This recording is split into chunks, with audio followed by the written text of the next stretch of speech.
നമ്മളിന്ന് സെലറിക്കാണ് cool film ചെയ്യാൻ പോണത്. ഇതിൽ ചെയ്താണ് കൂൾ ഫിലിംസ്. പേഴ്സണൽ ഒപ്പീനിയന്റെ പുറത്ത് മാത്രമാണ് ചെയ്തേക്കണേ. നമ്മൾ സൈഡിൽ 80% ഡാർക്ക്നെസ് വരുന്ന കൂൾ ഫിലിംസ് ആണ് നമ്മൾ ഒട്ടിക്കാൻ പോകുന്നത്. അപ്പൊ ഇത് ലീഗലാണോ എന്ന് ചോദിച്ചു കഴിഞ്ഞാൽ ഇത് ലീഗലല്ല. പക്ഷെ ലുക്ക് വൈസും പ്രൈവസി വൈസും ഒക്കെ വച്ച് നോക്കുമ്പോൾ നിങ്ങൾ ഈ കൂൾ ഫിലിംസ് നിങ്ങൾക്ക് ഒട്ടിക്കാവുന്നതാണ്. നമുക്ക് ബാക്കിലേക്കും 80% ഡാർക്ക്നെസ് തന്നെയാണ് വന്നിരിക്കുന്നത്. അത്യാവശ്യം ഡാർക്ക്നെസ്സും കാര്യങ്ങളൊക്കെ ഉള്ളതുകൊണ്ട് നല്ല രീതിയിലുള്ള ഹീറ്റ് റിജക്ഷനും കാര്യങ്ങളൊക്കെ ഉണ്ടാവും. നമുക്ക് പൊതുവെ ഗവൺമെൻറ് അപ്രൂവ്ഡ് ആയിട്ടുള്ളത് സൈഡിലേക്ക് 50%, ബാക്കിലേക്ക് 30%, ഫ്രണ്ടിലേക്ക് 30% ആണ് വരുന്നത്.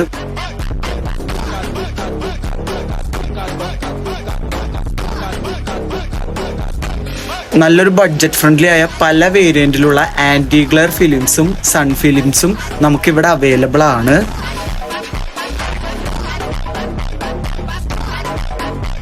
അപ്പോൾ കൂടുതൽ ഡീറ്റെയിലും കാര്യങ്ങളൊക്കെ അറിയുന്നതിനായിട്ട് ഡിസ്ക്രിപ്ഷനിൽ നമ്മൾ നമ്പറും കാര്യങ്ങളൊക്കെ കൊടുത്തിട്ടുണ്ട്. അതിലേക്ക് കോൺടാക്ട് ചെയ്യാവുന്നതാണ്.